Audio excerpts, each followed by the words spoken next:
একটা মেইন রোডে যদি এই অবস্থা থাকে, যেমন হচ্ছে মনে করেন যে কয়টা গাড়ি দেখবেন আর কয়টা রিক্সা দেখবেন, যদি এরকম যদি কোনো একটা টার্গেট নেন তাহলে মনে হচ্ছে গাড়ি থেকে রিক্সাই বেশি দেখবেন। এটা এখন আছি হচ্ছে রামপুরায়, এই জায়গাটাকে মনে হয় বলে ডিওটি রোড বলে।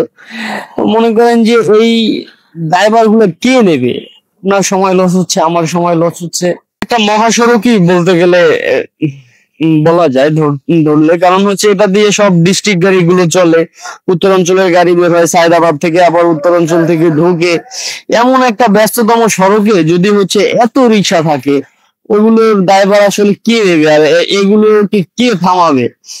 এই এই যে রাস্তাটা ওরা চলে, ওরা কিন্তু কোনো ব্যাড ট্যাক্স দেয় না। আপনি আমি বাইক চালাই, তারপর হচ্ছে সিএনজি বলেন, তারপর প্রাইভেট কার বলেন, বাস বলেন, সবাই রাস্তায় ট্যাক্স ব্যাড ট্যাক্স দিয়ে তারপরে হচ্ছে ড্রাইভ করতেছেন। কিন্তু এই যে রিক্সা গুলা, এরা কিন্তু ভাই কোনো ট্যাক্স নাই, কিছু না, আর কি নিজের মতো করে চালাইতেছে। আর এদের সাথে আপনি কথা বললে পারবেন না, তর্কাতর্কিতে কখনোই পারবেন না।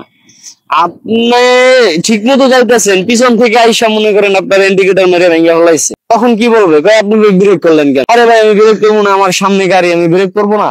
তুই দেখবি না? তুই পিছন থেকে আইসা মেরে দিয়ে যে আমার ইন্ডিকেটরটা ভেঙে ফেলাইলি, এটা কে দেখবে? এটা টাকা তো তুই দিবি না, দিবি? এই হচ্ছে অবস্থা রাস্তাঘাটে। দেখুন, এই যে অটো রিক্সাটা, তুই যাবি, তুই হচ্ছে হাতের বাম পাশ দিয়ে যা, তুই ডাইন সাইডে কেন আসছিস? তোর কি স্পিড লিমিট কত? তোর কি স্পিড লিমিট 60 না 80? এই হচ্ছে রাস্তাঘাটের অবস্থা ঢাকা শহরে।